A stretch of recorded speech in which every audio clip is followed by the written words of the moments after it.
Welcome back to Stuttering Sports. Today is March 24th, 2021, and the topic for today is the Denver Broncos and their sneaky good offseason so far. At least their free agency period has been extremely underrated and extremely great for the Broncos moving forward. So without further ado, let's get right into it. When the Broncos hired general manager George Paton, it was kind of known around the league that they got a good one.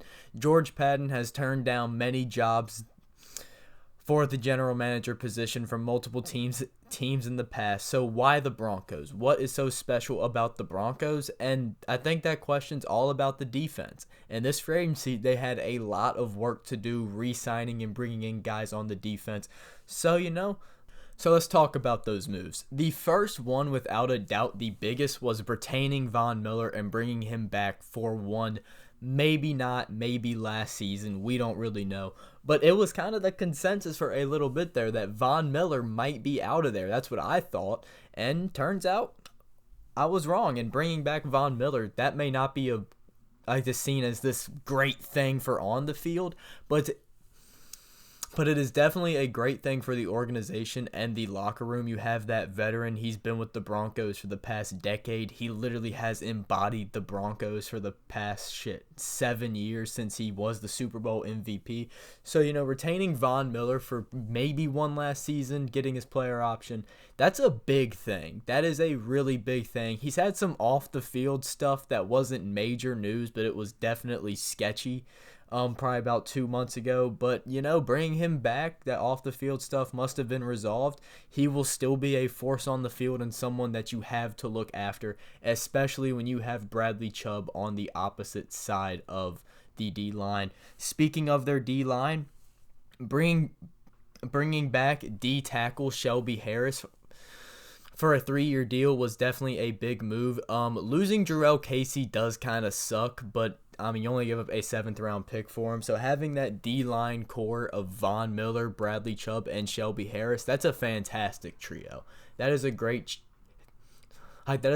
trio, and especially with Vic Fangio being the head coach. Vic Fangio is definitely underrated in my eyes. I personally think he's a pretty good head coach. He's had a rough start with Denver. You can pin that a lot on injuries the past 2 seasons, but you cannot deny the fact that the defense has been pretty fucking good.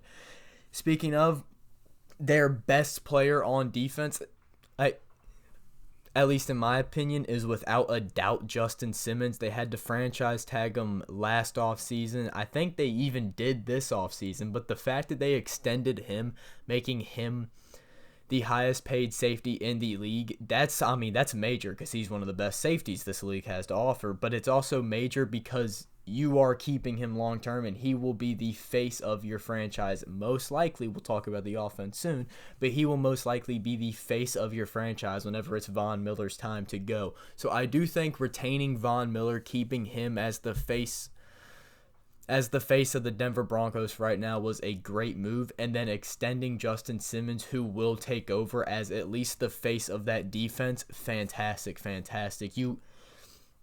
You had to bring back Justin Simmons. He came out of nowhere probably. That was the 2019 season. He really came out of nowhere, at least in my eyes. He had a great 2 seasons, and he got the money that he deserved. Sticking with the secondary, bringing in cornerbacks Kyle Fuller and Ronald Darby, and re-signing Kareem Jackson, that is awesome. That is something I did not see coming. I don't really know why, but that's something I didn't see coming. I really thought they would have drafted their cornerback of choice. That's literally what I had them do during my mock draft. I had them picking Patrick Surtain from Alabama. So bringing in guys like Kyle Fuller and Ronald Darby 100% fulfill that need. Then re-signing Kareem Jackson, who some thought he would not re-sign there, that just literally solidifies that secondary, especially with Justin Simmons signed long-term. Their secondary is solidified, and let's just say they keep Kyle Fuller long-term because they only signed that 1-year deal. If they can keep him long-term, that would be absolutely massive for that defense. Because ever since they lost like Chris Harris Jr. maybe 2 off seasons ago, they haven't really been able to find that great cornerback piece. They haven't really been able to fix that. They tried out AJ Boye. That did not work too well. He got suspended for, I think, PEDs. That could honestly be wrong, but he's out of there now. And bringing in Ronald Darby and Kyle Fuller definitely does patch up that need. And I love George Padden, his ability to just bring in the veterans. He's not here to rebuild the roster. He's here to fix the roster and get it together. But speaking of rebuild and speaking of where they might have to go, let's talk about the offense and where they do have to go, especially looking at their quarterback position. Last offseason for the Broncos was all about the offense. Everything they did was for the offense because Drew Lock ended the 2019 season. He was on that 6-game stretch where he was just absolutely killing it. He was murdering it. That offseason, they brought in Jerry Jeudy, KJ Hamler. They already had Cortland Sutton and Noah Fant there.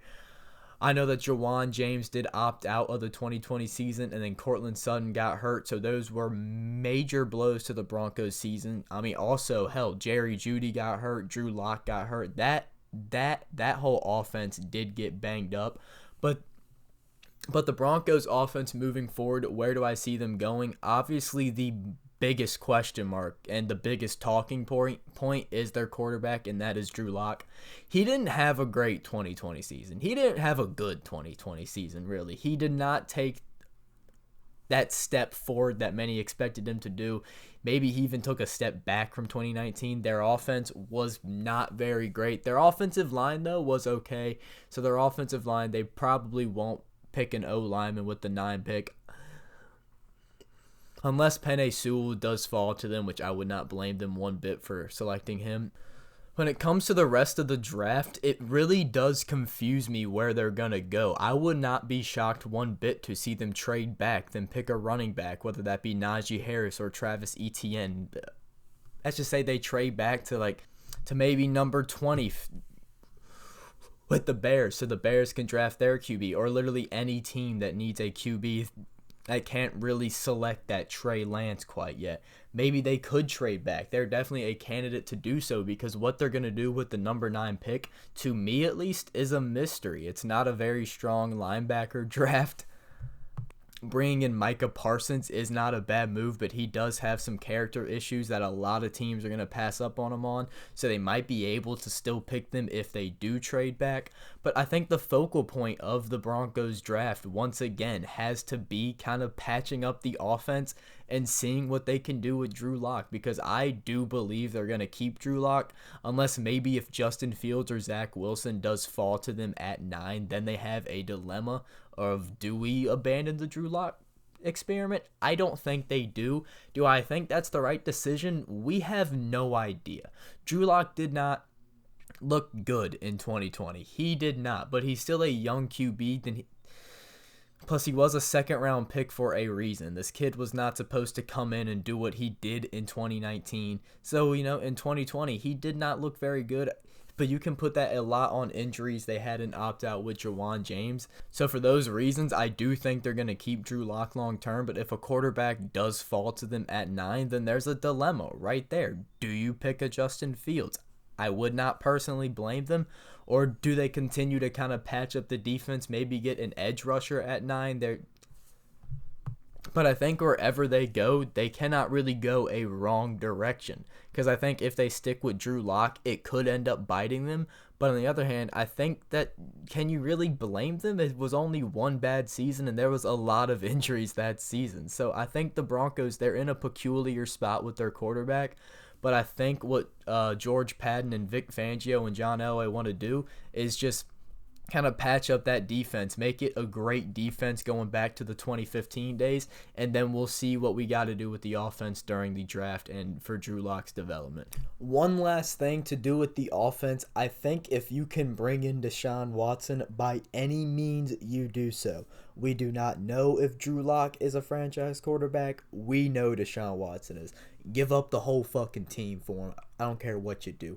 If you can get Deshaun Watson, because he's been rumored with the Broncos, you get Deshaun Watson. So, yeah, that's going to do it for me today. If you enjoyed this video, give it a thumbs up and share it with a friend, potentially a Broncos fan. Look at that. And if you want to see more videos like this, hit that subscribe button. Hope you enjoyed and have a great day.